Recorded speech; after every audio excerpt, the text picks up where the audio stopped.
NaClO3 is used even in spacecrafts to produce O2.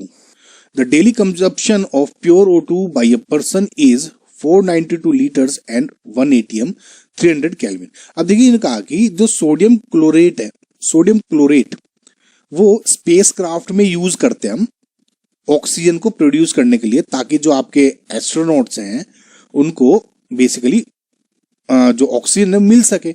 और कह रहे हैं कि जनरली एक आदमी है ना 492 लीटर ऑक्सीजन यूज करता है इन टेम्परेचर और प्रेशर पे। तो how much amount of NaClO3 in grams is required to produce O2 for the daily consumption of a person at 1 atm and 3 kelvin. समझना आपको गाइस। अब देखिए अगर क्वेश्चन समझोगे तो सिंपल है। मैंने कहा कि NaClO3 से मुझे O2 मिलता है, O2 में यूज करता हूं 492 लीटर्स डेली। तो मुझे ये समझ आया, तो मुझे ये कितना यूज करना पड़ेगा, ये लीटर में दिया हुआ है, ये ग्राम में पूछा है। सिंपल, हालांकि इसकी ट्रिक वीडियो बनाई हुई है गाइज मैंने, लेकिन इसमें आई थॉट कि आपको एक अच्छे तरीके से समझाना में थोड़ा हेल्प मिल जाएगी। देखिए रिएक्शन दी हुई है, बहुत आसान रिएक्शन है, सिंपल। अब तक हम करते आए थे वही करना है इसमें। क्या 1 मोल NaClO3 प्रोड्यूस कर रहा है 1 मोल O2। 1 मोल NaClO3 प्रोड्यूस कर रहा है 1 मोल O2, लेकिन हम तो मोल की बात कर ही नहीं रहे हैं। समझ में आपको गाइस, हम तो मोल की बात कर ही नहीं रहे हैं, हम तो इसका ग्राम पता करना है और ये लीटर में दिया हुआ है। सिंपल। अब क्या करूंगा मैं, एक काम करता हूं, 1 मोल NaClO3 O2 1 मोल ही बोल रहा है।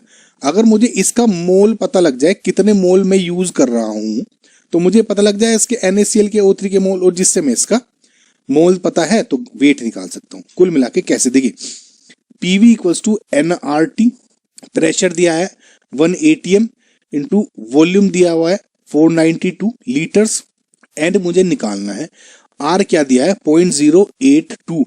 नाउ ये अगर आपको दी हुई है तो बहुत बढ़िया कर दिया इन्होंने, लेकिन नहीं भी दी होती तब भी आपको यूज करना होता। लीटर एटमॉस्फेयर पर मोल, ये याद होनी चाहिए।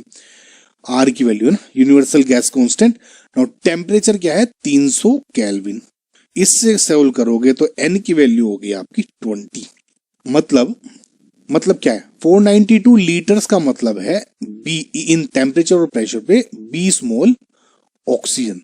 नाउ अगर मैं डेली 492 लीटर्स ऑक्सीजन यूज कर रहा हूं, या मैं कहूं कि इस रिएक्शन के अकॉर्डिंग 20 मोल ऑक्सीजन में यूज कर रहा हूं, तो इसका मतलब 20 मोल्स ही मेरे NaClO3 यूज हो रहा होगा इसको प्रोड्यूस करने में। ठीक है, समझ में आ गया। नाउ अब 20 मोल्स पता लग गया, NaCl थ्रू क्या हो गया। अब देखिए सिंपल, 1 मोल का मतलब क्या होता है, मोलिक्यूलर मास।